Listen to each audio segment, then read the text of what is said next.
राधा माधव कुंज बिहारी जय राधा माधव जय राधा माधव कुंज बिहारी जय राधा माधव जय गोपीजन वल्लभ गिरिवर धारी जय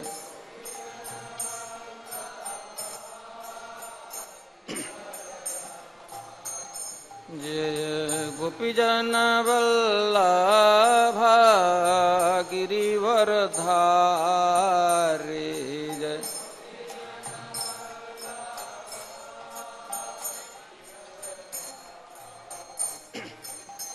यशोदानंदन ब्रज जन रंजन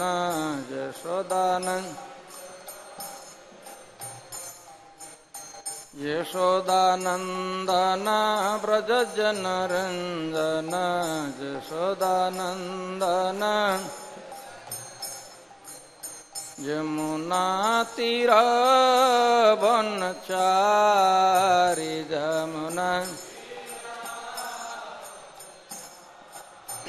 यमुना तीर वनचारी यमुना जय राधा माधव कुंज बिहारी जय राधा माधव जय गोपीजन वल्लभ गिरिवर धारी जय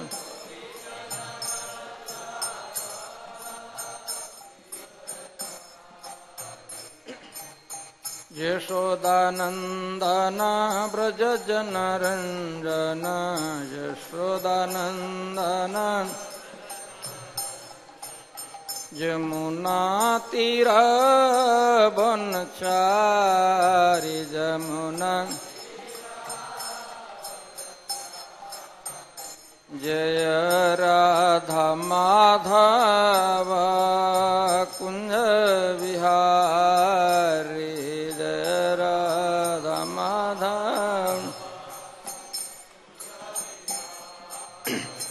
हरे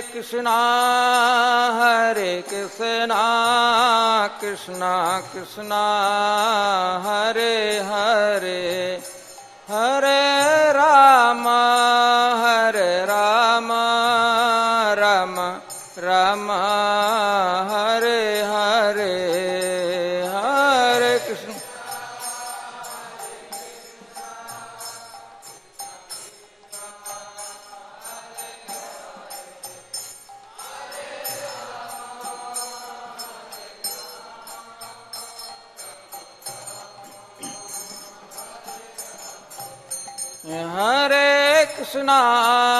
हरे कृष्णा कृष्णा कृष्णा हरे हरे हरे राम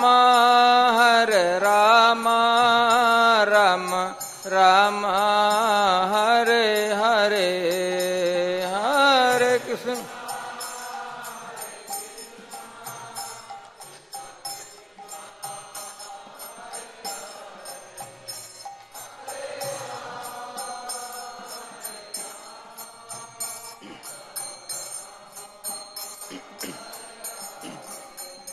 हरे कृष्णा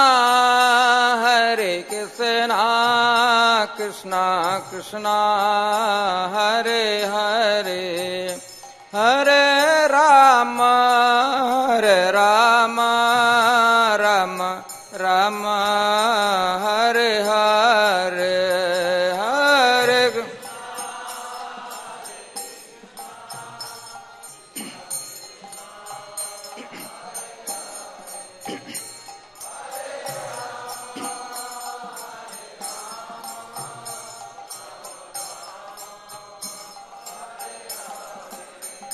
हरि बोल हरि बोल हरि बोल हरि बोल निताय गौर हरि बोल।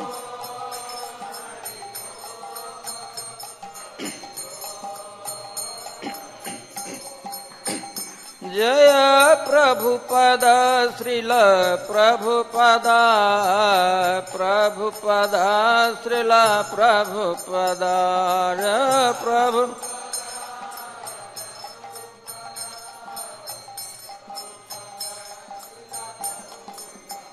जय प्रभुपद श्रील प्रभुपद प्रभुपद श्रील प्रभुपद प्रभु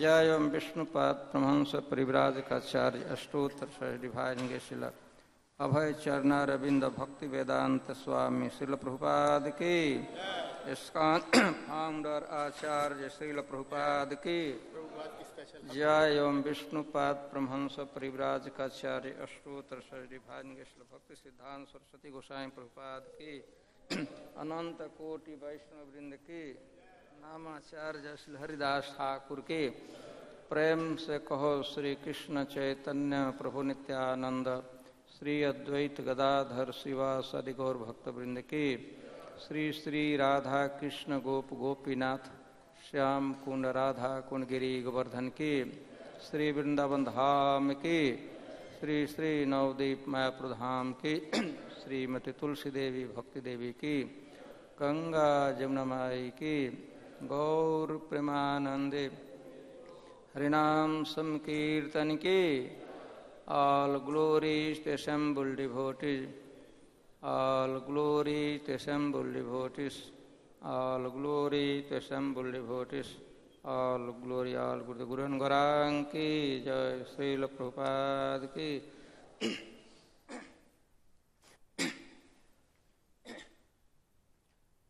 Om Agyanatimirandhasya ज्ञानांजन शलाकया चक्षुरुन्मिलितं येन तस्मै श्रीगुरवे नमः।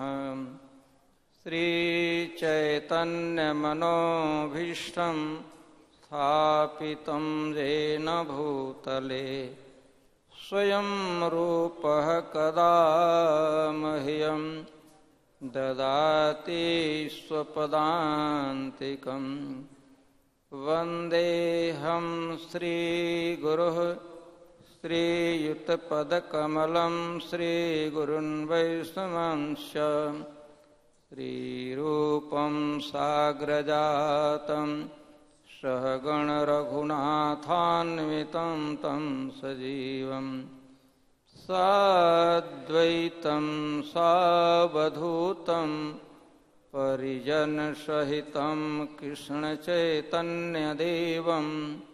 श्रीराधाकृष्णपादान् सहगणललिता श्रीविशाखान्वितांश्च। हे कृष्ण करुणा सिन्धु दीनबन्धो जगत्पते गोपेश गोपिका कांत राधा कांत नमस्तुते। तप्त कांचन गौरांगी राधे वृंदावनेश्वरी वृषभानुसुते देवी प्रणमामि हरिप्रिय। नमो महावदान्याय कृष्ण प्रेम प्रदायते कृष्णाय कृष्ण चैतन्य नाम्ने गौरत्विषे नमः। वाञ्छाकल्पतरुभ्यश्च कृपा सिन्धुभ्येव च पतितानां पावनेभ्यो वैष्णवेभ्यो नमो नमः। जय श्री कृष्ण चैतन्य प्रभु नित्यानंद श्री अद्वैत गदाधर श्रीवासादि गौर भक्तवृंद। हरे कृष्णा कृष्णा कृष्णा हरे हरे, हरे राम राम राम हरे हरे। उसी परंपरा का हम निर्वाह कर रहे हैं। एकादशी है और आज प्रभुपाद लीलामृत से प्रभुपाद जी के विषय हम थोड़ा प्रभुपाद लीलामृत ग्रंथ से पढ़ेंगे।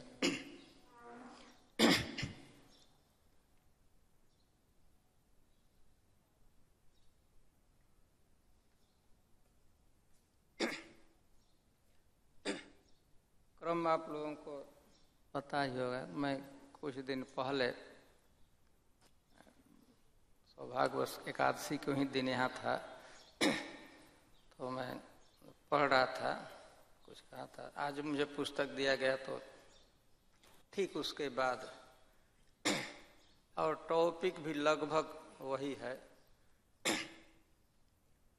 प्रभुपाद जी यह 11 जुलाई 75 की बात है।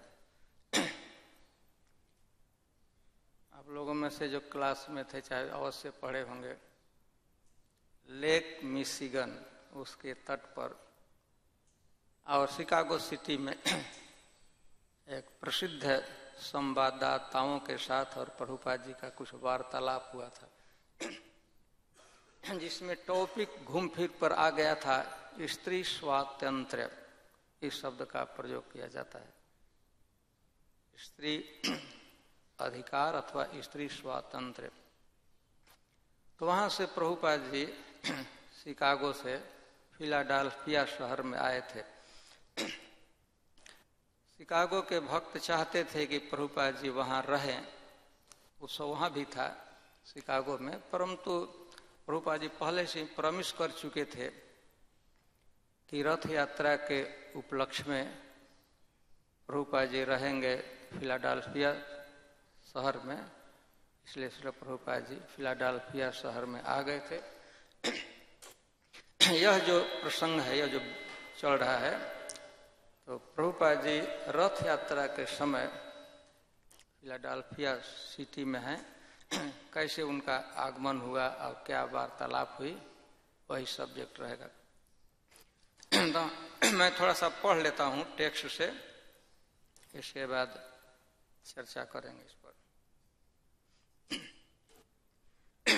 श्रील प्रभुपाद फिलाडेल्फिया मुख्य रूप से रथ यात्रा के लिए आए थे। भक्तजन 1970 ईस्वी से वहां रथ यात्रा निकाल रहे थे। यद्यपि प्रारंभिक वर्षों में यह उत्सव छोटे पैमाने पर होता था। पहले उत्सव में भक्तों ने छोटे आकार के अर्चा विग्रहों को सजे हुए सिगार बॉक्स पर रहकर जुलूस निकाला था। सिगार बॉक्स क्या होता है? किसी को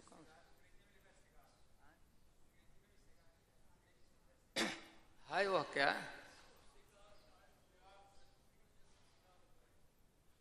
अच्छा, प्रेस्टिजियस नाम तो नहीं, ठीक है, कुछ बॉक्स जो कुछ हो। उन्होंने अर्चा विग्रहों को शुकिल नदी के किनारे एक मंच पर रख दिया था और कीर्तन किया था। अन्य लोग पिकनिक मना रहे थे और धूप में चारों ओर लेटे थे। अगले वर्ष का उत्सव पहले से कुछ बड़ा था, जिसमें 1 फुट के आकार के अर्चा विग्रहों को पालकी में बिठाकर जुलूस निकाला गया था। तब भी वह बहुत महत्वाकांक्षी उत्सव नहीं था, लेकिन श्री प्रभुपाद ने उसकी सराहना करते हुए लिखा था। प्रभुपाद जी लिखे थे, मुझे जानकर प्रसन्नता हुई है कि तुम लोगों ने रथ यात्रा उत्सव बढ़िया ढंग से मनाया। अगले वर्ष तुम यह नियमित समारोह रथ के साथ आयोजित कर सकते हो, जैसा कि हम सैन फ्रांसिस्को और लंदन में कर रहे हैं। यह अच्छा रहेगा, इसकी चिंता न करो यदि रथ छोटा होगा किंतु उत्सव करो जरूर। प्रभुपाद का पत्र पहुंचने के ठीक बाद रविंद्र स्वरूप मंदिर का अध्यक्ष हो गया था और उसने निश्चय किया था कि 1972 ईस्वी में वह वास्तविक रथ के साथ रथ यात्रा आयोजित करेगा। अतः भक्तों ने इसे कर दिखाया। उन्होंने छोटा ही सही किंतु एक रथ बनाया, जिसे वे जुलूस में खींचकर वाशिंगटन स्क्वायर पार्क तक ले गए। 1973 ईस्वी में उन्होंने विशाल रथ बनाया और उत्सव में सहायता करने के लिए अन्य केंद्रों के भक्त भी आ गए। श्रील प्रभुपाद ने पुनः लिखा, प्रभुपाद जी का जो पत्र में लिखे थे वहां के भक्तों के लिए, रथ यात्रा में या तो 1 या 3 रथ होने चाहिए। यह बड़ा सुखद समाचार है कि एक टेलीविजन स्टेशन रथ यात्रा उत्सव पर विशेष कार्यक्रम करना चाहता है। ये उत्सव आम लोगों को यह दिखाने के लिए अच्छे हैं कि कृष्ण भावनामृत वास्तविक आनंद है, अन्य हर वस्तु कृत्रिम है। रथ यात्रा उत्सव के लिए आपकी योजनाएं बहुत बढ़िया हैं। 1974 के ग्रीष्म में रविंद्र स्वरूप ने प्रभुपाद को फिलाडेल्फिया में प्रचार कार्यकलापों के संबंध में लिखा था और उनके रथ या जगन्नाथ अर्चा विग्रहों के चित्र भेजे थे। श्रील प्रभुपाद उन चित्रों से द्रवित हो गए थे। फिर प्रभुपाद जी, आप जिस सुंदर ढंग से वहां अर्चा विग्रहों की पूजा कर रहे हैं, जैसा कि आपके द्वारा प्रेषित रंगीन चित्रों से स्पष्ट है, उसके लिए मैं आपको सैकड़ों बार धन्यवाद देता हूँ। अपने बचपन से मैं भी भगवान जगन्नाथ की पूजा कर रहा था। जब मैं 6 वर्ष का था तब मेरे पिताजी ने एक रथ दिया था और मैं पड़ोस में रथ यात्रा निकाला करता था। अब पश्चिम जगत में आप भगवान जगन्नाथ की पूजा इतने ठाट बाट से कर रहे हैं कि मुझे इससे अत्यंत प्रसन्नता होती है। आप जिस रूप में फिलाडेल्फिया मंदिर में अर्चा विग्रह की उपासना कर रहे हैं, उसके लिए पुनः धन्यवाद। जहाँ तक रथ यात्रा समारोह का प्रश्न है, आप इसे करते रहें और अगले वर्ष मैं उसमें उपस्थित रहूंगा, किंतु आप नगर के लोगों के लिए एक शानदार उत्सव करते रहें। मुझे विश्वास है कि वह सफल रहेगा। क्योंकि प्रसंग आ गया है 75 में 11 जुलाई 75 में 75 में प्रभुपाद जी वहाँ थे। तो सतसुरदास गोस्वामी जी ने पीछे की थोड़ा स्मृति दिला दिए हैं। रथ यात्रा का आयोजन फिलाडेल्फिया शहर में भक्त लोग 1970 से ही प्रारंभ किए हुए थे। और देखते हैं प्रभुपाद जी हर एक बार पत्र लिखे थे, 70 के लिए, 71 के लिए, 72 के लिए, 73 के लिए, और 74 में जब रथ यात्रा हुआ तो प्रभुपाद जी वहां थे नहीं। रविंद्र स्वरूप प्रभु ने 74 में जो रथ यात्रा हुई थी तो उसका फोटो और उत्सव के विषय में लिखे थे, प्रभुपाद जी को फोटो भेजे थे। तो उसके रिस्पॉन्स में प्रभुपाद जी ने यह पत्र लिखा था 74 के रथ यात्रा के बाद। और प्रभुपाद जी यह भी प्रॉमिस किए थे पत्र में ही कि अगला जो रथ यात्रा का आयोजन आप लोग करेंगे तो उस रथ यात्रा में मैं भी फिलाडेल्फिया शहर में रहूंगा। थोड़ा इसमें कुछ बातें आई है, कुछ नाम आया है। रविंद्र स्वरूप प्रभु, कुछ ऐसे तो बहुत लोग ज्वाइन किए इस्कान को, कुछ बड़े बड़े विद्वान, प्रेस्टिजियस विद्वान लोग बड़े जानकार पढ़े लिखे व्यक्ति इस्कॉन को ज्वाइन किए, उसमें रविंद्र स्वरूप प्रभु का एक अन्यतम स्थान है। ये पीएचडी कर रहे थे, बीए एमए कर लिया था, वहीं पर टेम्पल यूनिवर्सिटी को है उसी से पीएचडी कर लिए थे उस समय। तो ये एक बहुत प्रेस्टिजियस व्यक्ति हैं, अभी भी हैं, और काफी समय तक उसी समय से ऐसा लगता है कि 72 में अथवा 73 में रविंद्र स्वरूप प्रभु वहाँ के प्रेसिडेंट बन चुके थे, और अभी 1-2 वर्ष पहले तक, 1-2 वर्ष पहले से नहीं है, जैसे 2 वर्ष में अद्यावधि वहाँ के प्रेसिडेंट रहे फिलाडेल्फिया शहर के। फिलाडेल्फिया शहर अमेरिका का एक महत्वपूर्ण शहर है, क्योंकि आज से लगभग 225 वर्ष पूर्व, 200 वर्ष से ज़्यादा हो गया अमेरिका स्वतंत्र हुआ, तो अमेरिका की प्रथम राजधानी फिलाडेल्फिया थी। अभी वाशिंगटन डीसी में है, बीच में वहाँ से बदलकर बाल्टीमोर में राजधानी थी।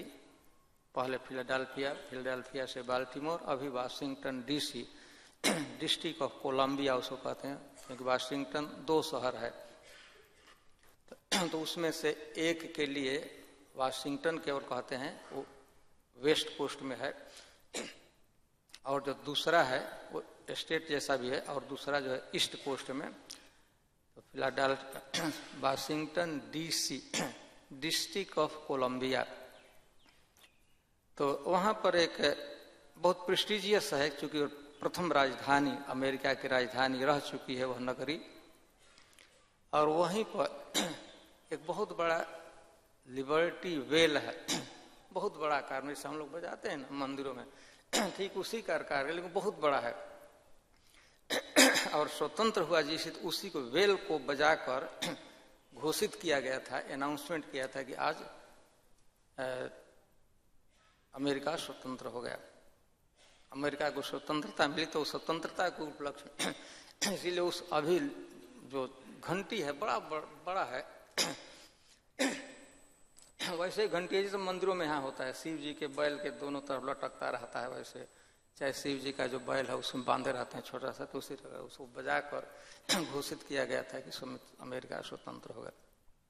हमें कहना चाहते थे कि बहुत महत्वपूर्ण शहर है फिलाडेल्फिया, और इस्कॉन के एक वरिष्ठ विद्वान भक्त जो प्रारंभ में ज्वाइन किए थे रविंद्र स्वरूप प्रभु थे, और वही काफी समय तक वहाँ के प्रेसिडेंट रहे।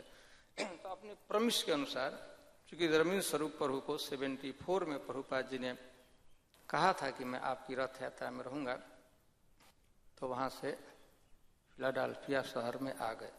और आने के बाद यहाँ पर रथ यात्रा के ही उपलक्ष्य में प्रभुपाद जी हैं, वहाँ पर कुछ बातें हो रही। 1975 ईस्वी में श्रील प्रभुपाद ने डेनवर से फिलाडेल्फिया के भक्तों को आश्वासन करते हुए लिखा था, हाँ मैं तुम्हारे नगर में शुक्रवार जुलाई 11, 1975 को प्रातः शिकागो से आ रहा हूँ। मैं वहाँ के प्राचार्यों से मिलने की आशा करता हूँ, प्रोफेसरों से। इसलिए जब शिकागो के भक्तों ने प्रभुपाद को वहाँ रुकने और उनके उत्सव में सम्मिलित होने के लिए मनाना चाहा, तो प्रभुपाद ने मना कर दिया। शिकागो का उत्सव उसी समय होने को था जिस समय फिलाडेल्फिया में होने जा रहा था।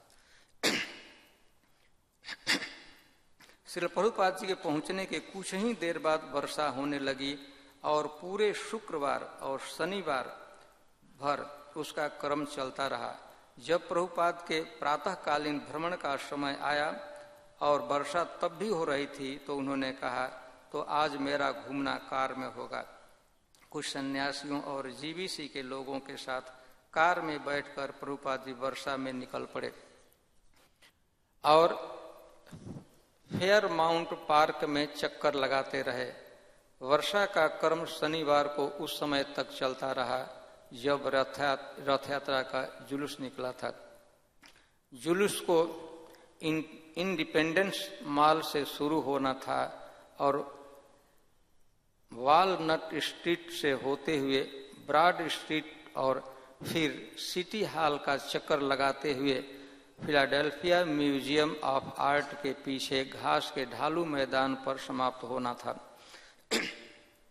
प्रभुपाद नगर में कार से शहर में उस स्थान पर पहुंचे जहां रथ यात्रा के मध्य में उन्हें जुलूस में शामिल होना था। वर्षा रुक गई थी, किंतु घने डरावने बादल आकाश में अभी तक छाए थे। 40 फुट ऊंचा विशाल रथ राजसी विन्यास के साथ वालनट स्ट्रीट में आगे बढ़ रहा था। जब तक वह 11th स्ट्रीट पहुंचा, श्रील प्रभुपाद उसके 2 ब्लॉक पहले ही अपनी कार से बाहर निकल आए थे और भगवान जगन्नाथ की ओर पैदल चलने लगे थे। भक्तों का एक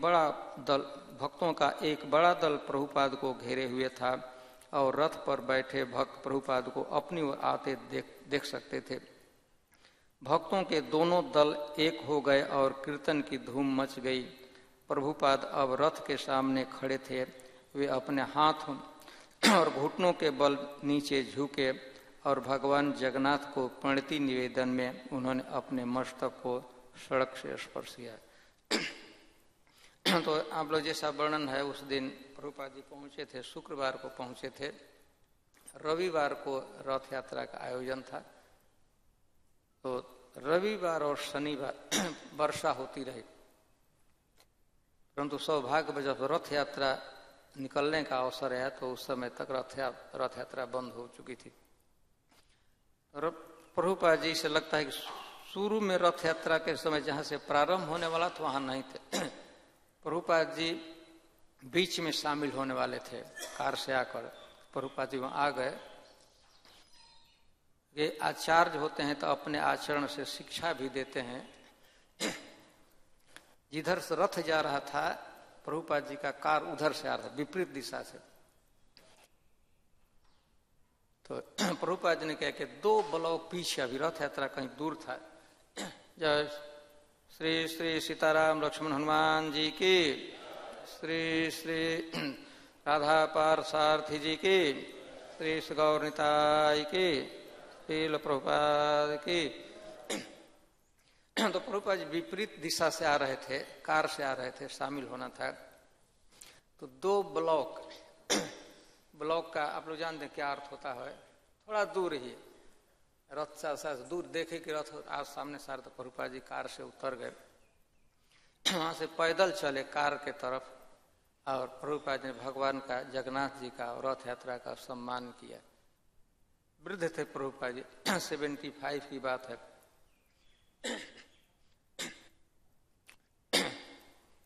अब 79 ईयर्स ओल्ड प्रभुपाद जी थे। रथ के सामने आए तो प्रभुपाद ने भगवान को नीचे से ही प्रणाम किया। तो प्रणाम करने में यहाँ पर लिखा गया है सिर को, ललाट को श्रील प्रभुपाद ने रोड से, भूमि से स्पर्श किया। यह आचार्य भगवान का हमें ऐसा सम्मान करना चाहिए। शारीरिक ढंग से उतने प्रभुपाद सक्षम नहीं, एक तो थोड़ा पहले ही उतर गए। कार वहां तक आ सकती थी, वहीं उतर कर रस्सी के सामने भी आ सकती थी कार, लेकिन प्रभुपाद ने भगवान का सम्मान किया। दूर से ही भगवान की दिशा में पैदल आना और आकर बढ़िया से उन्होंने प्रणाम किया। इसके बाद आगे हम पढ़ते हैं।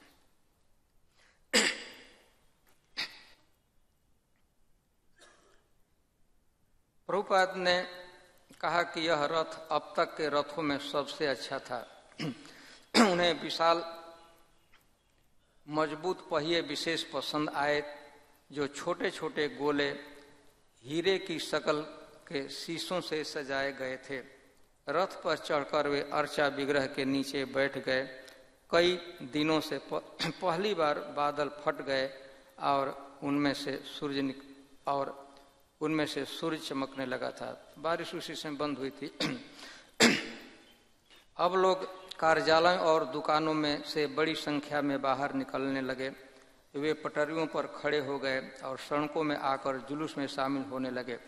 जब रथ सिटी हॉल का चक्कर लगा रहा था तो भक्तों का गायन और भी तेज हो गया और उसकी ध्वनि चारों ओर की ऊंची इमारतों से प्रतिध्वनित होने लगी। फिलाडेल्फिया की रथ यात्रा में आज की भीड़ सबसे अधिक थी। ईसाई रूढ़िवादी विघ्न डालने की कोशिश कर रहे थे। वे बड़ी पताकाएं लिए थे जिन पर लिखा था, चुस्त बनो और अपने आप को बचाओ और प्रायश्चित करो या जल मरो। किंतु उनका प्रतिरोध उस बड़े जन समूह और तुमुल कीर्तन में निष्प्रभावी साबित हुआ।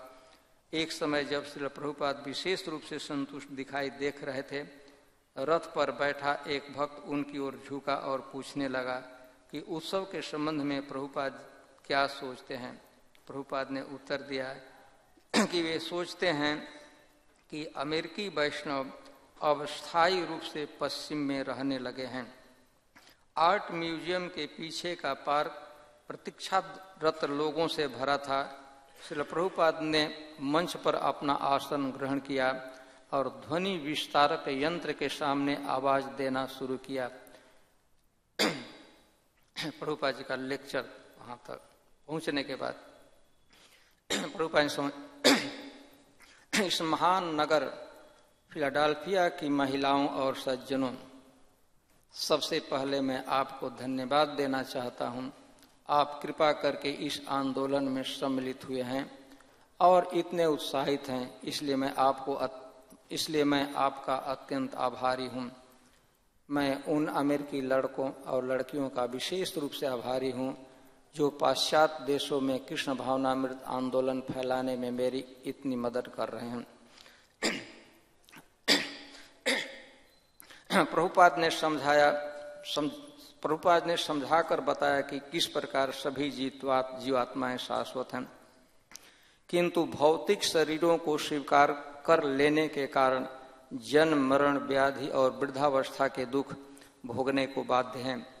मानव रूप में जीवात्मा आध्यात्मिक लोक में वापस जाने अथवा भौतिक संसार में जन्म जन्मांतर में दुख भोगने के लिए एक चुन सकता है। प्रभुपाद ने पूछा, किंतु इस भौतिक शरीर में रहकर हम एक शरीर के बाद दूसरे शरीर का परिवर्तन क्यों सहन कर रहे हैं? हमें अपना मूल आध्यात्मिक शरीर धारण करना चाहिए। यही वांछनीय है, यही बुद्धिमानी है। तो प्रभुपाद जी हमेशा यह बात कहना चाहते थे, कहते रहते थे कि शरीर और आत्मा दोनों में बहुत पार्थक्य है। आत्मा मूल रूप से आनंद स्वरूप है, सच्चिदानंद में उसकी स्थिति है, परंतु भौतिक प्रकृति के संसर्ग में आने के कारण उसे जन्म, मरण, मृत्यु का दुख देखना पड़ रहा है। तो मनुष्य शरीर की महत्व यह है कि मानव जो है, यह इसमें अवसर दिया जाता है चूज करने के लिए, चयन करने के लिए कि हम अपने आध्यात्मिक स्वरूप को, स्पिरिचुअल हमारा जो स्वरूप है आध्यात्मिक, उसको प्राप्त कर लें, मुक्त हो जाए जन्म मरण के, इसके लिए चेष्टा करना, अथवा इसी जन्म मरण के चक्कर में लगे रहना, इसमें रह जाना। लेकिन वास्तविक डिसीजन बुद्धिमानी यह है कि हम मनुष्य लोग इस संसार को जो दुखमय है इसका परित्याग करके, इस भौतिक शरीर का परित्याग करके आध्यात्मिक जगत में चले जाएं और वहां नित्य रूप से भगवान की सेवा में रहें। यही बुद्धिमानी है। प्रभुपाद ने हरे कृष्ण कीर्तन का विज्ञान सबको समझाया और हर एक को इसे करने का प्रयत्न करने को आमंत्रित किया। उन्होंने कहा, इस हरे कृष्ण मंत्र के लिए हम कोई शुल्क नहीं लेते, हम सर्वत्र इस मंत्र को जपते हैं, जैसा कि आपने इस रथ यात्रा में देखा है। हमारा साधन केवल हरे कृष्ण मंत्र है और ये हजारों लोग हमारे पीछे केवल हरे कृष्ण मंत्र गाते हुए चल रहे हैं। इसलिए आप समझ सकते हैं कि इस हरे कृष्ण मंत्र में कितनी शक्ति है। महिलाओं और सज्जनों, हमने आपको अपना अनुगमन करने के लिए कुछ धन नहीं दिया है, हम केवल हरे कृष्ण कीर्तन करते हैं, इसीलिए यह अत्यंत शक्तिशाली है।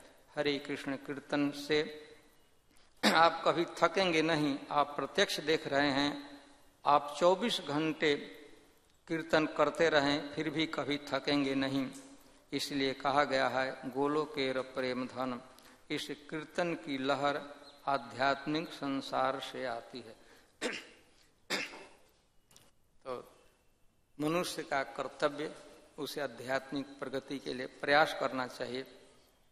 और आध्यात्मिक प्रगति कोई करना चाहता है तो प्रभुपाद जी इस छोटे से प्रवचन बताते हैं हमारा साधन क्या है। हरे कृष्ण महामंत्र। तो प्रभुपाद जी थोड़ा हरे कृष्ण मंत्र की महिमा बताए उस प्रवचन। पहले शरीर और आत्मा के पार्थक्य का ज्ञान, ये दोनों भिन्न है, स्पिरिट और मैटर इनमें भिन्नता है। मनुष्य जीवन कितना महत्वपूर्ण है, इसे हमें क्या करना चाहिए और करने के लिए हमारे पास उपाय क्या है, साधन क्या है। प्रभुपाद के हमारा साधन केवल हरे कृष्ण महामंत्र है। यह साधन अपने आप में पूर्ण है। यह बड़ा शक्तिशाली है और इसे जपने में प्लीजिंग है। इसमें किसी बार थकावट नहीं होगी, बोरियत नहीं होगी, बल्कि और उसे आनंद बढ़ता रहेगा। प्रभुपाद जी कहते हैं गोलोकेर प्रेम धन। जो लहर आती है इसमें यहाँ पर प्राकृतिक जगत में, तो वहां से आ रही है। आप लोग प्रसिद्ध बात जानते होंगे, कई पॉलिटिकल लोग यूज करते थे। एक बार नॉर्थ कोरिया था, साउथ कोरिया, कोरिया एक देश है, यहाँ एक बटरफ्लाई जोर से उड़ी थी, ऐसे उड़ रही थी। तो उसे पंख से इतना हवा का, जैसे एयरप्लेन चलते हैं तो हवा निकल, उतना जोर से उसे हवा निकला था। कोरिया यहाँ पर ईस्ट में है ना, और वेस्ट में है अमेरिका, वहां पर तूफान आ गया था, अनेक पेड़ टूट गए थे। तितली तितली समझते हैं, बटरफ्लाई ऐसे पंख कर रही थी, उसे हवा इतना जोर से इससे हुआ था कि वहां से जो हवा चला था तो अमेरिका में आंधी आ गई थी और बहुत से पेड़ टूट गए थे। इतना दूर। तो यह अतिशयोक्ति अलंकार में एक बात कही जाती है, ऐसा को हो नहीं सकता कि तितली यहाँ उड़े और जाकर यहाँ से 10,000 से 12,000 माइल की दूरी पर वहां पर पेड़ टूट जाए। इससे वह तो संभव नहीं है, लेकिन यहाँ पर यह संभव। प्रभुपाद जी कहते हैं कि जो वेव आ रहा है आनंद का, यह क्रिएशन यहाँ नहीं है। गोलोकेर प्रेम धन हरिनाम संकीर्तन, जो इसमें ताकत है, जिससे आनंद आ रहा है, डायरेक्ट वहां से आ रहा है। हम भले ही लगता है कि यहाँ जप कर रहे हैं, लेकिन इस उच्च स्थान है जहां से आनंद की अनुभूति होती है, इसमें पावर आता है। गोलोकेर बहुत बहुत दूर है, मिलियंस ऑफ माइल दूर है, लेकिन वहां से उसका भी। तो प्रभुपाद जी इसको पता नहीं किस लिए कहते हैं, लेकिन कहते हैं इस कीर्तन की लहर आध्यात्मिक संसार से आती है। श्री प्रभुपाद ने रथ यात्रा का अतरंग अर्थ बताया। रथ यात्रा का अतरंग अर्थ, रथ यात्रा पर प्रभुपाद, रथ यात्रा के उत्सव पर प्रवचन हो रहा था। रथ यात्रा समापन हुआ था वहीं पर पार्क में ही, स्टेज पर। राधा रानी का कुरुक्षेत्र में कृष्ण से मिलना और उन्हें वृंदावन वापस ले जाने का प्रयत्न करना, यह अत्यंत भावप्रवण मनोस्थिति है। जो भक्त आगे बढ़ चुके हैं वे ही इसका आनंद ले सकते हैं। अपने संबोधन को समाप्त करते हुए उन्होंने हरे को आमंत्रित किया कि वह कृष्ण भावनामृत साहित्य का अवलोकन करें और उसे समझने का प्रयास करें।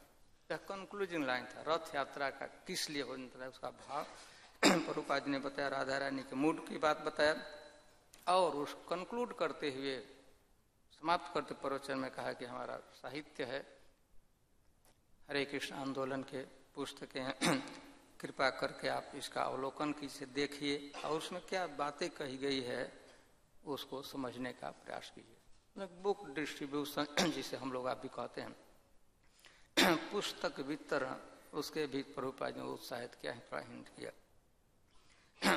भक्तों ने 1200 पाउंड हलवा, बड़ी मात्रा में सब्जियां, मिठाइयां और फलहार तैयार किया था। जिसे उन्होंने बड़ी दक्षता पूर्वक एकत्रित जन समूह को परोसा। प्रभुपाद हर बात से संतुष्ट थे और अपने घर को लौट गए, जबकि कृष्ण भक्त सूर्यास्त तक कीर्तन में जबकि भक्तगण सूर्यास्त तक कीर्तन में और उत्सव में आने वाले हजारों लोगों के सत्कार में लगे रहे। तो यह प्रभुपाद जी का प्रवचन था। इसके बाद प्रभुपाद जी वहां से लौट गए, निवास पर लौट गए, लेकिन भक्त लोग वहां रहे सूर्यास्त तक। सूर्य अस्त जब तक था तब तक वहां पर प्रसादम, आप डिटेल आप देख रहे हैं, हलवा बनाए थे 1200 पाउंड। कितना किलो होगा वह? किलो में पता ना होगा तो 600 किलो। धन्यवाद। थोड़ा बहुत अंतर हो सकता है, लेकिन ठीक आधा लगभग 2 पाउंड का लगभग 1 किलो होता है। तो जनरल में आपने कैलकुलेट कर दिया। यहाँ कितना आप लोग बनाते हैं रथ यात्रा में? बनता है ना हलवा? सब्सटेंशियल अमाउंट है। यहाँ के लिए हो सकता है कि उतना ज्यादा न हो, लेकिन वहाँ थोड़ा कम लोग आते हैं। अब इतना यहाँ भारत जैसा लोग नहीं इकट्ठा होते हैं, तो लेकिन वो अभी हलवा 600 किलो 1200 पाउंड हलवा, और भक्त लोग बड़े एक्सपर्टीज के साथ बढ़िया से सम्मान के साथ वितरण कर रहे थे, परोस रहे थे बढ़िया से।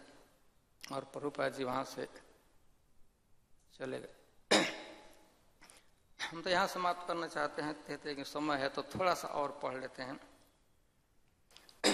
रथ यात्रा के दूसरे दिन श्रील प्रभुपाद ने कुछ लोगों से भेंट की जो एक कमरे में भरे हुए थे, जिसमें 2 संवाददाता और उनके शिष्यों के माता पिता थे।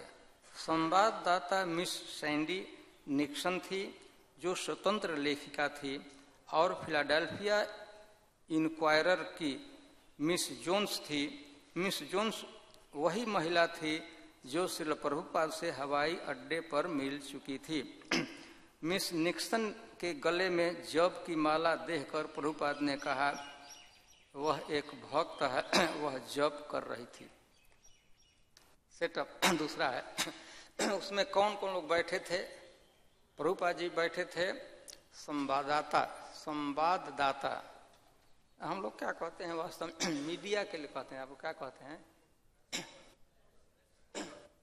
Press reporter. अच्छा, प्रेस रिपोर्टर। और लोग बैठे थे रूम में, भक्तों के पेरेंट्स बैठे थे। पता नहीं कौन के आए होंगे, भक्त है तो उसे माता पिता आए तो उसको उसमें ढकेल दिए थे बैठे। तो आप लोग थोड़ा प्रभुपाद एसोसिएशन करो। भक्त लोग की इच्छा होती है कि माता पिता आए हैं तो प्रभुपाद जी को थोड़ा दर्शन करें, तो वो लोग बैठे थे। तो उसमें 2 लेडीज प्रेस रिपोर्टर थी। उसमें एक सैंडी निक्सन और दूसरे का नाम लिखा हुआ है जोन्स, मिस जोन्स। तो उसमें मिस जोन्स एक संवाददाता थी। वो पहले भी प्रभुपाद जी को एयरपोर्ट पर ही, जब फिलाडेल्फिया में प्रभुपाद जी एयरपोर्ट पर आए थे, तो वहां पर भी देख चुकी थी, मिल चुकी थी। मिस निक्सन ने कहा कि वह लोक विख्यात गुरुओं पर न, तो उसमें था क्या, जो मिस निक्सन थी तो जप माला होता है तुलसी का अथवा जो किसी का होगा, उसको दे दे तो गले में डाल दी थी। गले में माला डालती से लपेट लेते हैं ना कुछ लोग।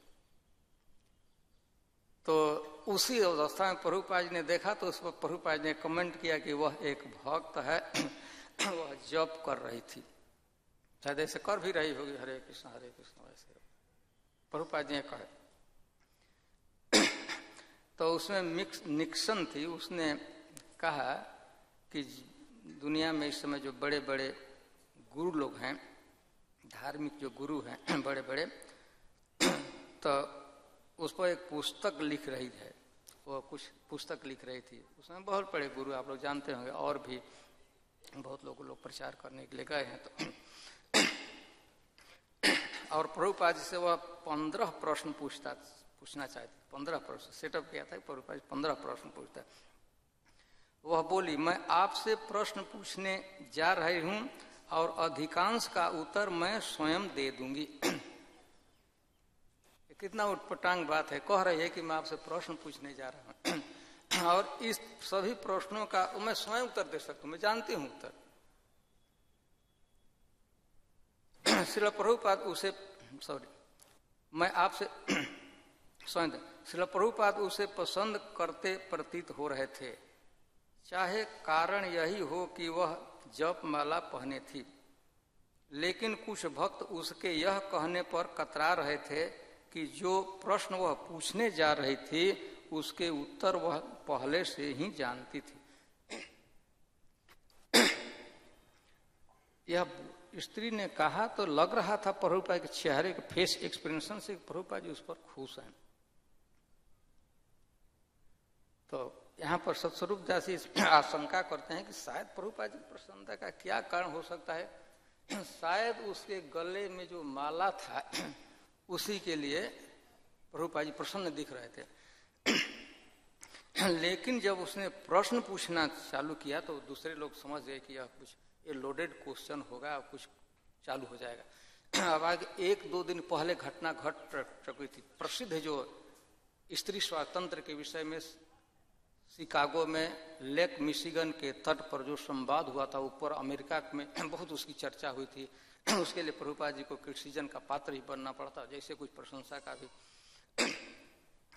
तो ऐसा वो जब प्रश्न पूछने को कही तो कुछ लोग भक्त माने अच्छा नहीं माने, थोड़ा घबरा थे, कतरा थे, बल्कि नहीं होता है। मिस निक्सन ने पूछा कृष्ण भावनामृत का विकास कैसे हुआ। ये कितना सफेद झूठ बोल रही है, उसको पता था ये प्रश्न पूछ रही है। पहले कह चुकी मैं प्रश्न पूछने जा रहा हूं, मैं उत्तर जानती हूँ। अरे बड़े बड़े लोग इसका कृष्ण भावनामृत का विकास कैसे हुआ प्रभुपाद से पूछिए। आप लोग क्या समझ उत्तर जानती होगी, वह नहीं जानती। श्रील प्रभुपाद ने उत्तर दिया कृष्ण भावनामृत प्रत्येक मनुष्य के अंतःस्थल में है। आपने देख लिया कि पूरे जुलूस में किस तरह भावाभिभूत होकर कीर्तन और नृत्य कर रहे थे। तो क्या आप समझती हैं कि यह कृत्रिम है? नहीं, केवल दिखाने के लिए कोई मनुष्य घंटों कीर्तन और नृत्य नहीं कर सकता। इसका तात्पर्य है कि कृष्ण भावनामृत का जागरण। कृष्ण भावनामृत का विकास कैसे हुआ? तो प्रभुपाद जी आप पता नहीं उस परिश्रम सीधे कहे कि ना विकास नहीं, नित्य सिद्ध कृष्ण प्रेम साध्य कभु नय श्रवण आदि शुद्ध चीते करे। ऐसे मैन्युफैक्चर नहीं किया है। कृष्ण प्रेम कृष्ण भावना सबके हृदय में है और उसको केवल जागृत कर देना है। श्रवण कीर्तन से जागृत। आपने देख लिया ये लोग कीर्तन में नृत्य कर रहे थे, घंटों तक कीर्तन कर रहे थे, उनमें वो टेक्निक से विकास नहीं किया, वो तो है, केवल सुअवसर दे दिया गया, वो आनंद से कीर्तन कर रहे थे। श्री प्रभुपाद ने धैर्य पूर्वक और सावधानी पूर्वक प्रत्येक प्रश्न का उत्तर दिया। ईसा मसीह के संबंध में, गुरु के संबंध में, भक्तों की दैनिक जीवन चर्चा के संबंध में जो प्रश्न था इससे रिलेटेड ईसा मसीह के विषय में प्रश्न पूछा था। अन्य जो गुरु हैं भारत से प्रचार करने के लिए, चाहे बड़े बड़े धर्म गुरु, उनके विषय में, और भक्तों का जो दैनिक चरित्र क्या हो, सुबह से शाम वो लोग क्या करते हैं। इसके बाद अनिश्वरवादी समाज की बुराइयों का विवेचन करते हुए उन्होंने गोवध का उल्लेखन। तो वैसे अनिश्वरवादी से प्रभुपाद जी बोलते बोलते गोवध के विषय में, गाय के विषय में बोलने लगे। उन्होंने कहा यह एक निरीह पशु है, यह ईश्वर की दी हुई केवल घास खाती है और दूध प्रदान करती है, और दूध पर हम जीवित रह सकते हैं। यह और हमारी एक कृतज्ञता होना चाहिए, कृतज्ञता छप गया, और हमारी कृतज्ञता है कि हम उसका गला काट देते हैं। क्या यही सभ्यता है? आप क्या कहते हैं?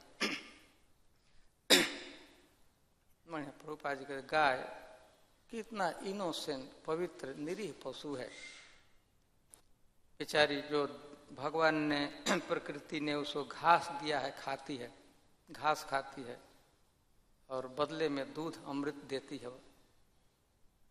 उस दूध से हम अपना जीवन निर्वाह करते हैं, हमारा भी शरीर पालन पोषण होता है और हमारी कितनी भारी कृतज्ञता है। कृतज्ञता में कोई उपकार किया, उस उपकार को नहीं मानना, इसको कृतज्ञता कहते हैं। बहुत बड़ा यह दोष, किसी ने आपका उपकार किया हो उसके प्रति कृतज्ञ उपकारों को न माने।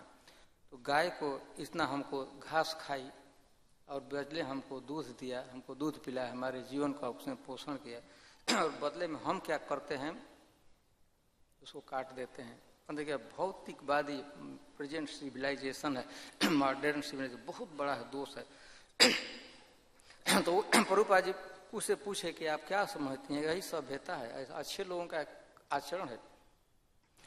मिस निक्सन ने उत्तर दिया, मैं 100% सहमत हूँ। मैं चाहती हूँ कि ये चीजें मैं न कहूँ, आप कहें। मैं प्रश्न औरों के लिए पूछ रही हूँ जो निसंदेह कृष्ण भावनामृत नहीं समझते। उन्होंने कहा कि यह बात आप कहिए, मैं कुछ नहीं कहना चाहती हूँ, आप ही कहिए। अच्छा है कि आप बोलते हैं। तो मैं जो आपको चैलेंज कर रही हूँ, प्रश्न करूँ, अपने लिए नहीं, सामान्य जनता के लिए। सामान्य ऐसा विचारधारा है, अनिश्वरवादी या निरीश्वरवादी जो समाज है वो ऐसा प्रश्न करते रहे।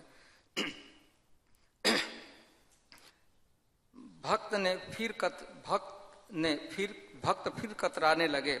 प्रभुपाद कभी कभी किसी व्यक्ति की मनोवृत्ति या उसके सूक्ष्म संकेत का उत्तर नहीं देते थे। इसका यह मतलब नहीं था कि वे उसे समझते नहीं थे, वे कभी कभी अप्रत्यक्ष ढंग से की गई बात का उत्तर नहीं देते थे अथवा मूर्खतापूर्ण बात के प्रति अपनी प्रतिक्रिया नहीं प्रकट करते थे, जैसे निक्सन का कृष्ण भावनामृत की विशेषज्ञ बनने का दावा। तो कभी कभी प्रभुपाद जी कुछ ऐसे मूर्खतापूर्ण कोई प्रश्न पड़ता था तो उस पर प्रतिक्रिया नहीं करते थे, रिएक्ट नहीं करते थे, उसको टालने का प्रयास करते थे।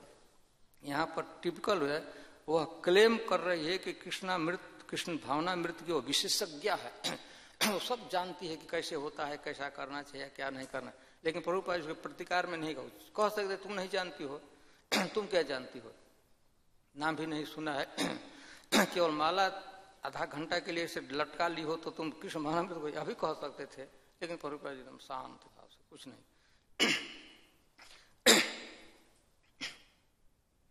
किंतु वे जिस व्यक्ति से भी बात करते थे उससे हमेशा संपर्क रखते थे और उसकी व्यक्तिगत भलाई की बात सोचा करते थे। वे जानते थे कि मिस निक्सन को उन प्रश्नों के उत्तर नहीं मालूम थे जो वह पूछ रही थी, और वे यह समझते थे कि थोड़े समय के लिए जप माला पहनने के बावजूद वह एक विनीत शिष्या की तरह प्रश्न नहीं पूछ रही थी। ऐसा नहीं कि प्रभुपाद को भ्रम हो गया था कि माला डाल ली है तो बड़ा कृष्ण भावना भावित हो गई है बड़ा, लेकिन फिर भी प्रभुपाद जी बढ़िया से उसे उत्तर देना चाह रहे। फिर भी वे उसके प्रति दयालु थे और उसके साथ उसके पाठकों को के बोध के लिए उसके प्रश्नों का उत्तर दे रहे। इतना वह नॉनसेंस काम कर रही थी, फिर भी उसके प्रति प्रभुपाद जी के मन में आक्रोश दया थी और यह कि प्रश्न पूछ रही है उसका उत्तर मैं दूंगा। इसे जो पाठक है, रीडर हैं, मैगजीनों को पढ़ेंगे, अखबारों को पढ़ेंगे तो उनका कल्याण होगा। जैसे प्रभुपाद बड़े धैर्य के साथ उत्तर दे रहे थे। अब वही आ गया है जिसे लोडेड क्वेश्चन हम लोग कहते हैं ना, पहले प्रयोग किया जाता है। कोई प्रश्न पूछता है, लोडेड क्वेश्चन, वो उत्तर जानने के लिए नहीं, कोई जिज्ञासा के लिए नहीं, कुछ टेस्ट करने के लिए, कुछ न कुछ उनसे गलत करने के लिए, तर्क करने के लिए। तो वो पूछ ही दी जो वास्तव में 2 दिन पहले जो घटना घटी थी लेक मिशिगन के तट पर शिकागो में, ठीक वहीं पे मिस निक्सन आगे बढ़ती गई। स्त्री स्वातंत्र के संबंध में आपका क्या विचार है?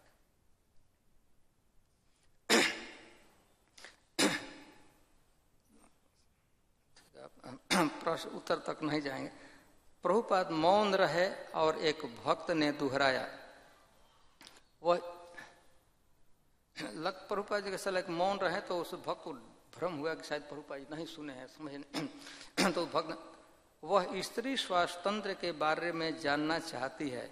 स्त्री स्वातंत्र्य के विषय में आपकी भावना क्या? दूसरे भक्त ने दोहरा दिया प्रभुपाद। श्रील प्रभुपाद ने कहा, मैं उस पर विचार विनिमय नहीं करना चाहता हूं। पहले तो कह दिया उस विषय में छोड़िए, चुप रहिए।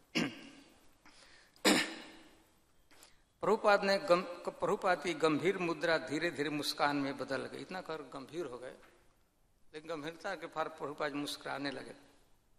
हर एक हंस, तो सभी लोग हंसने लगे क्योंकि वो जानते थे कि 2 दिन पहले यही बात के लिए बड़ा भारी विवाद हुआ था। तो और भक्त लोग हंसने लगे प्रभुपाद जी। उनकी शिकागो की टिप्पणी विख्यात थी। एक और एक दूसरा विवाद नहीं उठाना चाहते थे, किंतु वे विषय को स्पष्ट भी कर देना चाहते। प्रभुपाद जी विवाद में नहीं पड़ना चाहते, लेकिन जब आ गई तो स्पष्ट भी कर देना है। तो मैं एक पैराग्राफ और पढ़ूंगा। उन्होंने जारी रखा, चूंकि आपने पूछा है इसलिए मैं स्पष्ट कर दूं कि मूर्ख स्त्रियां किस प्रकार कुशाग्र बुद्धि पुरुषों से धोखा खा रही हैं। आपके देश में पुरुषों ने आपको स्वतंत्रता दी है। स्वतंत्रता का अर्थ समान अधिकार है। क्या यही बात है? यही बात नहीं है। पुरुष और स्त्री समान अधिकार रखते हैं। मिस निक्सन, इस देश में कोशिश हो रही है। प्रभुपाद, ठीक है कोशिश हो रही है, किंतु आप महिलाएं स्वयं नहीं देख सकती हैं कि इस तथाकथित समान अधिकार का अर्थ क्या है। आपके साथ तथाकथित समान अधिकार का अर्थ है आपके साथ धूर्तता। अब मैं इस बात को अधिक स्पष्टता से कह सकता हूं। एक पुरुष और एक स्त्री मिलते हैं, वे प्रेमी प्रेमिकाएं बन जाते हैं, तब वे संभोग करते हैं और स्त्री गर्भवती हो जाती है और आदमी चला जाता है। भोली भाली औरत को बच्चे की जिम्मेवारी उठानी पड़ती है और सरकार से अनुदान की भिक्षा मांगनी पड़ती है। कृपा करके मुझे धन की सहायता कीजिए, यही है आपकी स्वतंत्रता। तो क्या आप स्वीकार करती हैं कि यह स्वतंत्रता है, या बच्चे को मारने का प्रयास करती हैं, या वह बच्चे को मारने का प्रयास करती है? क्या आपके विचार में यह बहुत अच्छी स्वतंत्रता है? आपका उत्तर क्या है? श्रील प्रभुपाद ने चुनौती भरी दृष्टि से दोनों महिलाओं को देखा। वे अपने प्रश्न पूछ चुकी थी। अब वे पूछ रहे थे, मिस जोन्स, मेरा उत्तर इस प्रश्न का क्या है कि मैं बच्चों को मार डालूंगी या नहीं? यही प्रश्न है ना? पर हाँ, वे अब मार रही हैं गर्भापात। मिस जोन, हाँ, उसने अपना चुनाव किया है। प्रभुपाद, आपने अपने बच्चे की हत्या का चुनाव किया है, क्या यह बहुत अच्छे चुनाव है?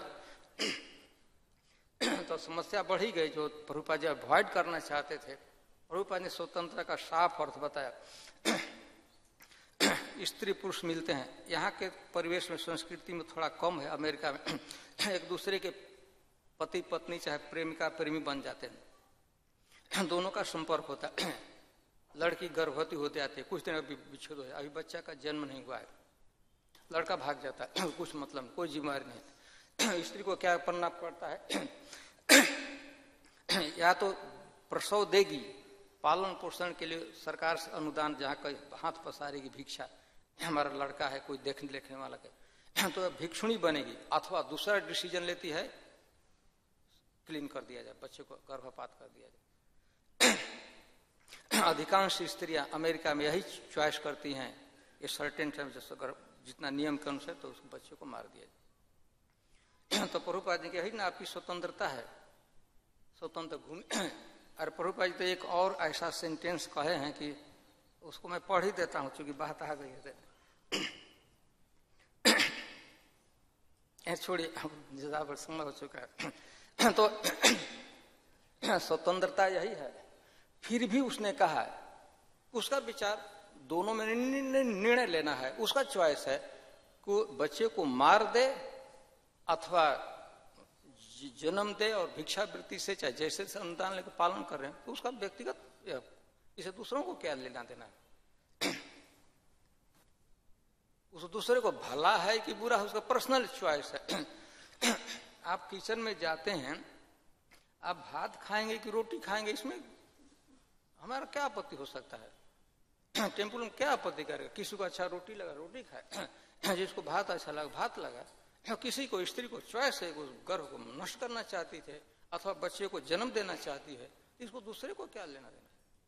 स्वतंत्र है, उसका विचार है, उसकी आइडियोलॉजी है, इसमें आपको क्या आपत्ति होना चाहिए? दूसरे को क्या आपत्ति होना चाहिए? यह स्त्री स्वतंत्र का अर्थ समझो। हमारा पर्सनल प्रॉब्लम है कि मैं बच्चे को मार दूं अथवा उसे जन्म दूं और उसका पालन पोषण करूं, चाहे भिक्षावृत्ति से करूं चाहे अपने धन से अर्जन करके करूं, इसमें दूसरे को, समाज को क्या लेना देना?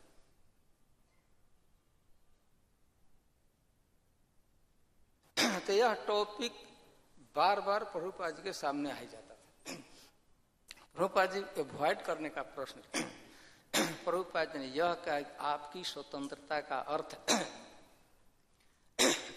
स्वतंत्रता का अर्थ है कि अनेक लोगों की के साथ व्यभिचार करो और अंत में या तो गर्भपात करो अथवा बच्चे भीख मांग कर पालन पोषण। प्रभुपाद जी कहें उससे बढ़िया है कि गरीबी में भारत की स्त्रियां रहती हैं, दुख दैन रहते, लेकिन यह समस्या नहीं आती। यहाँ की संस्कृति है, वैदिक संस्कृति है कि एक स्त्री पति के सामने आती है, विवाह होता है, अपना अंश सिर का जो ढकती है, आंचल, आंचल कहते ना, ढकती है, क्या कहते हैं उसको, ढांकते हैं, घूंघट निकालती है, पुरुष प्रथम पर देखता है। यह साइकोलॉजिकली इम्पॉसिबिलिटी हो जाती है, कभी उसको जान दे देता है लेकिन उसका पालन करने को तैयार रहता है। और वह स्त्री कभी भी किसी अग्नि में प्रवेश कर जाती है लेकिन फिर भी पति का परित्याग नहीं करती है। इतना एक दूसरे के पास कॉन्फिडेंस है। वैदिक संस्कृति जो स्त्रियां पालन रहती हैं, एक दोनों के बीच में यदि सही ढंग से हुआ है, जिस भाव से स्त्री समर्पण करती है, अपने घूंघट को निकालती है और पति उसको देखता है, उसको सरेंडर करती है, दोनों के बीच में साइकोलॉजिकली इम्पॉसिबिलिटी हो जाती है कोई विवाह विच्छेद कभी करे, चाहे किसी भी अवस्था में रहे। प्रभुपाद जी इस बात को कहें आगे चल, संस्कृति वो है, सभ्यता यह स्वतंत्रता नहीं है। आप इतना बड़े वह स्त्री कह सकती है, उसका स्वतंत्र विचार है, बच्चे को मारे अथवा जन्म देकर उसका पालन पोषण करे, इसमें दूसरे को क्या लेना देना? उसका चॉइस में उसमें कोई इंटरफेयर क्या कर? इतने होते तो यह घूम फिर कर यह बात आ ही गई थी। तो प्रभुपाद जी इसमें स्पष्ट थे, स्त्री स्वतंत्र होना चाहिए। युधिष्ठिर महाराज ने कहा है, जब यक्ष ने यह पूछा कि आकाश से भी ऊंचा कौन है और पृथ्वी से भी भारी कौन है, आकाश से भी किसकी महिमा ज्यादा है और पृथ्वी से भी किसकी गरिमा ज्यादा है, युधिष्ठिर महाराज ने कहा आकाश से भी ऊंचा पिता है और पृथ्वी से भी गरिमा में भारी है माँ, जिसने हमको अपने पेट में 10 महीने तक 9 महीने में धारण किया, अपने आंचल के दूध से जिसके हमारा पालन किया है, उसके प्रति पुत्र कभी भी यहाँ कृतज्ञ नहीं हो सकता। टिपिकल उदाहरण है, दशरथ मर गए, 14 वर्ष के बाद लड़का आने वाला था, लेकिन वह प्रेम था, मानवीय जिस तरह से कहिए वह भी था कि मर गया तो मर गया, लेकिन वह दुख नहीं सह सका। तो प्रभुपाद जी का स्त्री स्वतंत्र का यह अर्थ नहीं है कि वास्तविक स्वतंत्रता वैदिक संस्कृति में जो स्त्रियां हैं, पति के प्रति पति अपने पूरी ताकत लगाकर पत्नी का पालन करता है और वह पूर्णतः स्वतंत्र रहती है। आप देखे हैं नेचर में है, यद्यपि कि जीव न तो स्त्री है न तो पुरुष है अपने शुद्ध रूप में, लेकिन फिर भी जब जिस शरीर में आता है तो उस शरीर का भी थोड़े समय कुछ प्रभावित होता है। आप जंगलों में जाते हैं, पेड़ होता है, ट्री जिसे कहते हैं, खड़ा रहता है, उसके नीचे जो लता है उस हमेशा उसे आश्रय लेकर उसका रहना। स्त्री पुरुष का ऐसा, पेड़ उससे हटाता नहीं। तो वैसे स्त्री के नेचर में, चूंकि वह ऐसे शरीर में है, उस शरीर में संस्कार बना हुआ है कि वह किसी न किसी के आश्रय ही लेना चाहती है। क्रीपर है, लता है, वह यदि नहीं सहारा लेगा तो उसको ऊपर नहीं उठ सकता है, नीचे फैलना पड़ेगा, तो सहारा लेती है। स्त्री वैसे ही पुरुष का सहारा लेकर ही। प्रभुपाद जी इस विषय में एकदम क्लियर थे। वास्तविक स्वतंत्रता है कि हम साथ रहें एक दूसरे के साथ, एक दूसरे के साथ प्रेम नहीं। स्त्री ठीक है, हम सब्जेक्ट मैटर तो कॉल नेक्स्ट जो क्लियर करेंगे हम तो ठीक है। यहाँ समाप्त करते हैं। श्रील प्रभुपाद की, श्री श्री राधा पारसारथी जी की, श्री श्री सीताराम लक्ष्मण हनुमान जी की, श्री श्री गौरनिताय की, सिंहदेव भगवान की।